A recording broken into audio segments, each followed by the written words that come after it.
Because, once you get to 20, honestly, I don't think that there's that big of a difference between the player you're going to take at 20 or the player you're going to take at 25 or 29 or 33. Honestly, I don't think there's that much of a difference. And so if that scenario played out and he starts to slide and you know that the Steelers are 21, if Todd's right, are willing to scoop him up and you're sitting there at 20 right in front, now you're like, I got the for sale sign out. Okay, bring it to me, NFL. All those teams out there that need a quarterback and are thinking about moving back into the first round because now you can get Shedeur at a spot where you think is the right place to take him. Man, your ability to leverage and mortgage that pick to be able to get a lot in return, that is my dream scenario for this draft next Thursday. 100%. And if that shakes out, the Broncos will likely be the winners of whatever trade scenario is thrown at them, because you have to not only pay a premium to move up in the draft, but you're paying a premium to draft a premium player at that position as well. So, and real quick on the Giants notion, you know what this screams to me? Essentially a week before the draft, this screams to me John Mara saying, let's make sure we take a nice, good look at Shedeur Sanders. If I had to guess, because you've got Dayball and the GM, who are on the hot seat, they're out this year if they don't have a good season. They're probably not looking to draft a quarterback, right? They've got Russ, they've got Jameis, they'll bridge the gap there. I think Abdul Carter is going to be a game wrecker, a Micah Parsons type guy, a Myles Garrett type guy, right? And then obviously if you go with a Travis Hunter at 3 as well, that's a Patrick Surtain meets a Malik Neighbors. A lot of people think Shedeur Sanders could be an average at best quarterback. So you probably take the best player available in either Hunter or Carter. But I think John Mara is starved for a quarterback that he's talking to his guys and say, get on up to Boulder. Now, if I'm just looking at this from a Shedeur standpoint, I pray he goes to the Giants at 3. Oh, 100%. To be able to follow the Shedeur Sanders-Russell Wilson dynamic with the Giants, oh my goodness. Where's the popcorn? Let me sit back and watch that, because you're going to have Shedeur, who is going to be making it clear from the moment he's drafted that he's the man. You're going to have Russ, who, is going to be in his inimitable, irritating Russ way, trying to continue to make the case that, he Russ should be the guy. He's going to be out there going, go Big Blue. Broncos country. Let's That's ride. right. Yeah. Everybody was knocked out. I was doing high knees. Oh, I would love to see that. I would love to see that so dynamic wrong play about out. Russ. Oh, my gosh. Me too. Oh, we're all, AP, I look back on. Oh, what was I thinking? Well, you're not alone, okay? You're not alone. And I look back on it, and, boy, the warning signs, the warning flags were all over the place. Brock Heward, who's been awesome. He's with our sister station in Seattle, but, he lives here, and saw him on a bunch of Buff games this year, and he was kind of our Russell Wilson whisperer when they made the deal, and we were all caught up in the euphoria, and we were literally having these were serious discussions being held by people I have great respect for, having the debate, how many Super Bowls do the Broncos have to win to justify this trade? I know that sounds ridiculous when you think about it now, but we were having those conversations, and he tried to warn us, but we didn't want to hear it. We were too swept up. I think it's all worked out for the better, because let's take Russell Wilson aside. Nathaniel Hackett was the worst decision. Like, Hackett was inept at being an NFL head coach. Frankly, even potentially being an NFL offensive coordinator. Look what happened with New York. And so I think, you got to stay down for the come up, as they like to say. Enduring Russell Wilson, enduring Nathaniel Hackett has now bridged the gap to what is Sean Payton and Bo Nix. Got to love it. I see Mark Schlereth on the camera. I see him. Do I hear him? Is he ready to go? I need some of that stinking green chili. I'm looking at him. Is he connected? He's in La La Land. Hello, you're on. Mr. Schlereth. Hello. So we have a camera set up where he can see us, we can see him. He's got the most befuddled look right now. This is funny. I see, and he was just looking at me, waving at him. He's like, what do I do? All right, we'll get Stink on here in just a second. He's an idiot and a fool. Yeah. Tell him to turn the button on, Ty. You'd be amazed at how many times we have not been able to make a connection with Mark while he's been out on the road broadcasting. And it really, honestly, has come down to he didn't turn the button on. Sounds or he about right. didn't turn the audio up. Seriously, as simple as that. But we got something going on, but we'll get him on here in just a second. Hey, recapping some of the top stories of the day that we've been discussing. The Nuggets playoff schedule is out with the Clippers Game 1 coming up on Saturday afternoon here, Game 2 Monday here, and then Games 3 and 4 in L.A. next Thursday and Saturday. This series could extend all the way to AP's birthday, May 3rd. So that's what we would be looking at. Still waiting for the NHL to finish off their regular season. What a weird... What's up with that, by the way? So dumb. Like, I was talking with Drew So Spivak. dumb. And I'm like, wait, the Avs have no more games, but there's still games for 3 or 4 days? Yes. Make that make sense. It doesn't. Exactly. I mean, good for the Avs, though, right? Some rest. Is it? How do you feel about the whole rest versus rust debate? I do think we're bordering on the edge of too much rest, because it'll be what? 4 full days, or no, longer than that. 5 full days? Yeah, in the case of the Stars, when I say our Stars, Avs Stars, who didn't even play over the weekend. Good point. Now you stretch it out even longer. I understand that there is some potential to be rusty. I will always take rest over rust. Yeah, and I think when you're a team like the Avalanche with McKinnon and McCarr and have that championship pedigree, you know what it takes. I feel a little bit more comfortable with the rest versus a young, scrappy team that's never done it before. Yeah, and by the way, also, you look at Dallas. Yeah, I mean they're playing games, but come on, they've checked out too. What have they lost 6 in a row? Right now, and they've, I think, looked at the last couple weeks of the season the same way. We're kind of slotted into our spot. Yeah, I guess we could catch Winnipeg, but unlikely. So let's start to kind of, shut things down a little bit physically and mentally and get geared up for the first round. The Avalanche a couple years ago were not playing well going into the playoffs, and then they won the Stanley Cup. I really don't think that there's any real correlation between how you finish the season and what it means for the playoffs. Although, you got plenty of people who are looking at how hot St. Louis has been down the stretch, the Blues, and here's Winnipeg, who puts up this amazing series, shades of last year, right? Winnipeg has this great season, regular season. Connor Hellebuck is all that. And what's your first-round reward? You get the Avalanche last year, and you get the Red Hot Blues this year.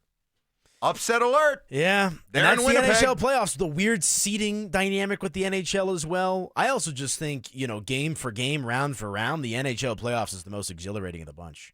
I know I love championship weekend in the NFL, and I understand that the NHL sometimes is, a more niche sport compared to the others, but what a sport to get dialed into for a month and a half. It's incredible. So I'm excited, man. The Avalanche this year, they've got the potential. McKinnon, McCarr, bringing back Landeskog into the fold. And we're getting some texts here on the text line about should they fire Bednar if they flame out. I don't think Bednar's going anywhere, but I think this is the best chance Colorado's had to go on a Stanley Cup run since they won it in the season of 22. True, but don't think that a loss in the first round to Dallas should not include consequences. I mean, we just saw across the hallway there how they conduct business over there, and how even in the midst of a 50-win season and only a couple years removed from a championship, how they felt about their head coach. So to think that an Avalanche loss in the first round would be consequence-free, I think is I think you're being foolish to think that nothing would happen. Because my argument is that, well, wait a minute, can you put that kind of scrutiny and consequence to a first round loss to a team that many people think could win the Stanley Cup? Okay, yeah, that's fair. But if we're in a Stanley Cup or bust window, then it doesn't matter whether you lose in the first round, second round, or third round. If you don't get to the Stanley Cup finals when you're in a Stanley Cup or bust window, then it doesn't matter when you lose what round. If you don't get there got to be consequences. They got to be discussed. Yeah, and I hear where you're coming from. And look, it's dealing in absolutes a little bit. It is there's one team that wins a championship each year, right? It's not like, there's 3 teams that get these different medals and whatnot. And so I think, are you on the track? And I think you alluded to this. I heard you on the Mile High Hockey podcast with Will Peterson a couple of weeks ago, and correct me if I'm wrong here, but you think the winner of this Colorado-Dallas series will be the inevitable representative of the NHL's Western Conference, I do. Right? 100%. So, it's obviously tough, but when you get in the first-round exit, but then you kind of break it down with who they lost to, if that is the case, I don't know. But I do agree with you. A first-round exit, regardless if it's Dallas or whoever the other team was, would be disappointing because McKinnon's playing out of his mind. Makar's doing his thing. Landeskog's back. I think there's a lot of juice naturally with this matchup as well with Rantanen, old pal Matt Duchene, now villain playing for the Dallas Stars, that this is, aside from the wins and losses, I think this is a bit of a prideful series for the Colorado Avalanche, knowing the emotions attached to it. Okay, so we got that going on. We got the first-round matchup with the Clippers. We got the draft. It's just awesome time right now to be a sports fan. So many things happening, and the draft is 1 week from tomorrow. Uh-oh. Call your shot right now. 1 week from now, the Broncos do what with the 20th pick in the NFL put me draft? On the spot. This is Sports Talk Radio. Mm-hmm. Number 20 pick in the draft. Dum, dum, dum, dum, dum, dum, dum, dum. We have a trade. Ooh. The Denver Broncos, I don't know the exact team, but I think I think they're identifying a handful of running backs. I think there's 3 or 4 running backs that Sean Payton has on his short list, and if there's a premium offer out there that gives Denver some assets, I could absolutely, positively see the Denver Broncos moving back either late in the first round or accruing some second-round picks. Okay, and I would not have a problem with that.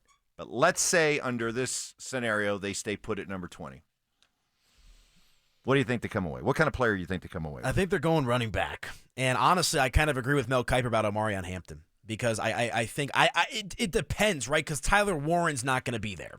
A lot of these big-time guys are not going to be there. So I see Denver, going best player available by the time that we get to that number 20 overall pick, assuming that they do stay there, right? They could be, as you alluded to, an offensive lineman.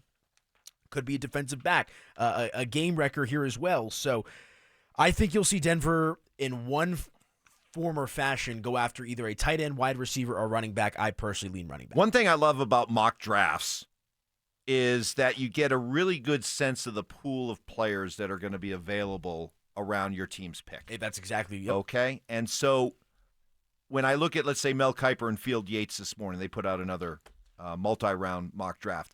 I'm not so much interested with who they picked the Broncos to take at 20, and for the record, Mel Kiper has him taking Omarion Hampton, the running back out of North Carolina. I'm curious about some of the other players that could be available to them at 20. And when I start seeing, and this is from 15 on, these are the players that they have mocked. Mike Green, an edge rusher from Marshall.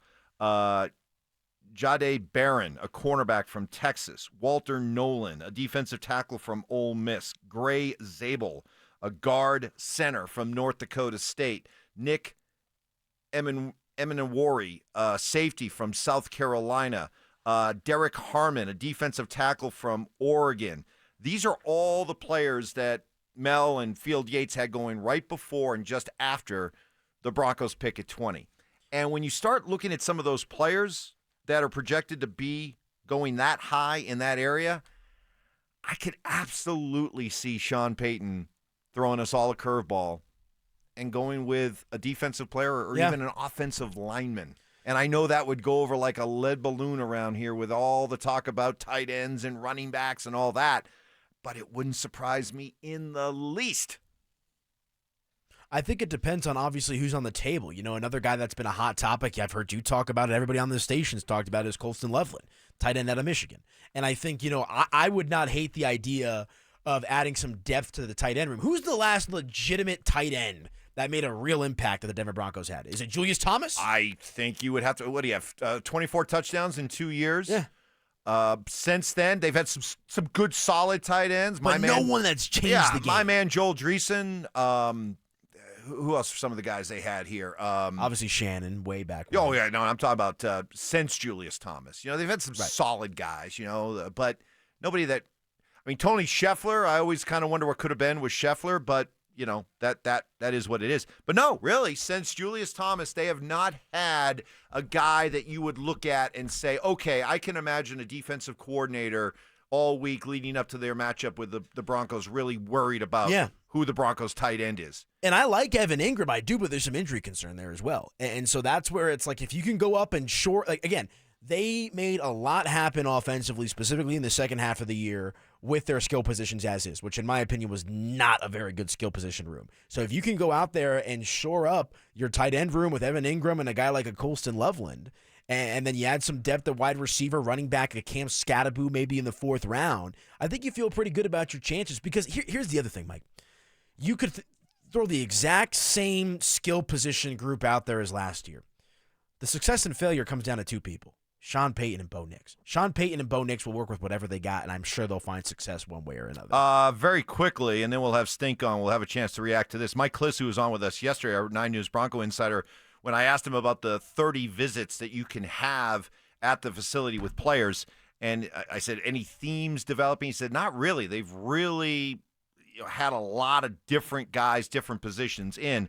Well, here's the latest one that they're visiting with, and this will interest a lot of you. Broncos, according to Mike, are visiting with Ohio State running back Trevion Henderson today. Many mocksters believe he's an ideal fit for Peyton's system, as he's both a rush receiver threat, 2,000-yard rush, 27-catch seasons at Ohio State. Henderson visited the Steelers yesterday, and they have the pick 1 slot after the Broncos. So there you go. Those of you